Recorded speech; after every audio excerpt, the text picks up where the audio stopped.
Welcome class 7 Sakina public school students. हम chemistry के chapter में चैप्टर 2 चेंजेस अराउंड यानी चेंजेस के बारे में जो चैप्टर है उसके बारे में हम लोग पढ़ रहे हैं। तो हमने कई तरह की चेंजेस के बारे में बात की थी और अब जो चल रहा था वो चल रहा था फिज़िकल और केमिकल चेंज।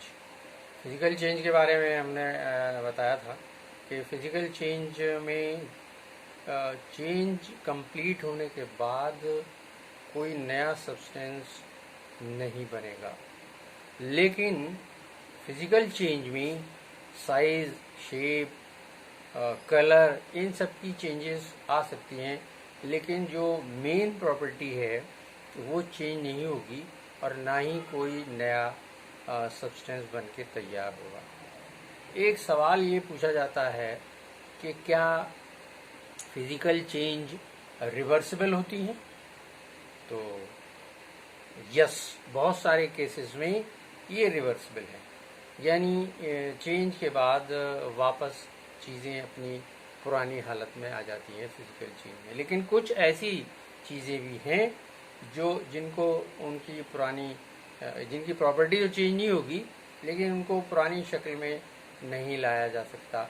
जैसे एक पेपर का टुकड़ा है, उसको आप फाड़ दें, छोटे छोटे टुकड़ों में कर दें, तो अब ये छोटे छोटे टुकड़े दोबारा से मिलकर वो पेपर की असली शक्ल नहीं। तो यहाँ पर ये हम कह सकते हैं कि ये यहाँ पर रिवर्सिबल नहीं है, इरिवर्सिबल है।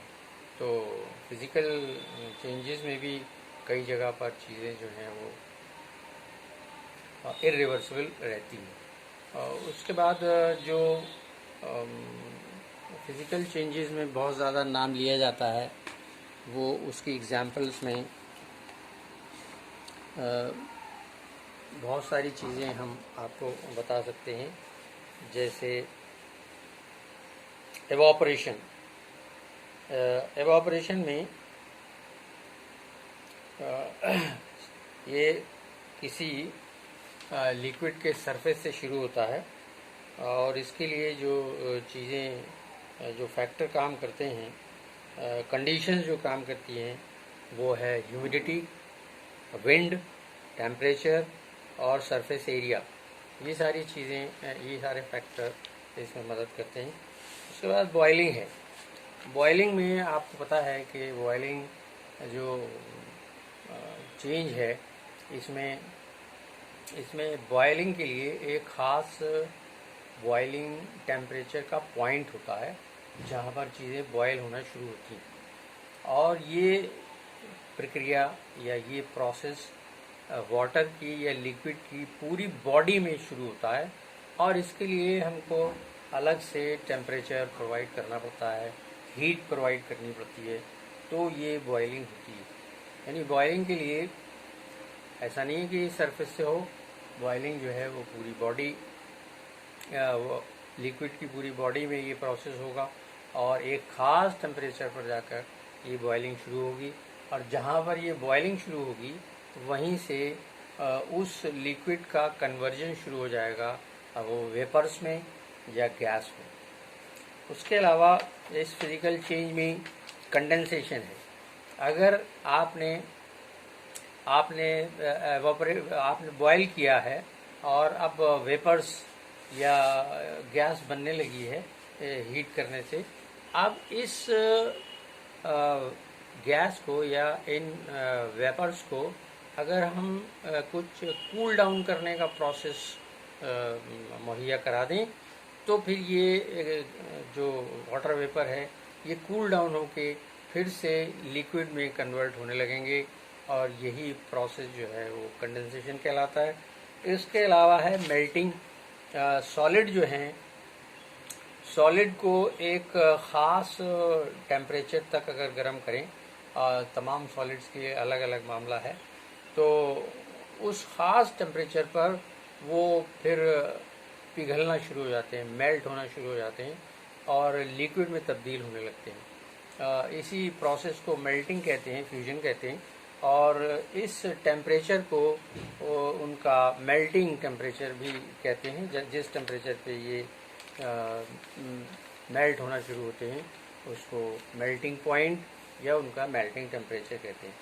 और अगर इस पिघलते हुए इस लिक्विड को अगर हम इससे इसकी हीट वापस ले लें, यानी इसको फिर से ठंडा करना शुरू करें, तो ये फिर अपनी हीट जो है ख़त्म कर देगा और आहिस्ता आहिस्ता ये वापस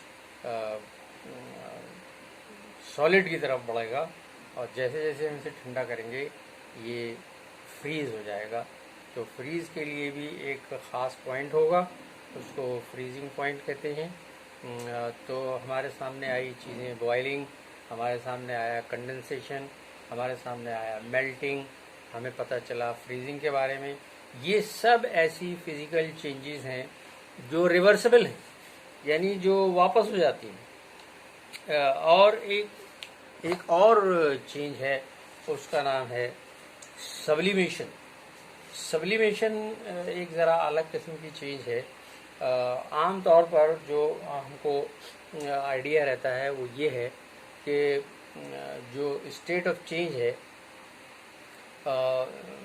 चेंज ऑफ स्टेट है, वो सॉलिड से लिक्विड और लिक्विड से गैस में बदलती है। ये तीन स्टेजेस पार करती है कन्वर्जन में। लेकिन सब्लिमेशन में कुछ सॉलिड ऐसे होते हैं जो हीट पाकर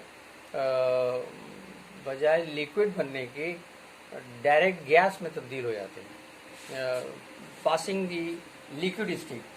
तो ऐसे सब्सटेंसेस जो अपना प्रोसेस करते हैं ये सब्लिमेशन कहलाता है। और इसमें इंटरमीडिएट स्टेट ओवरलुक होती है। कैम्फर,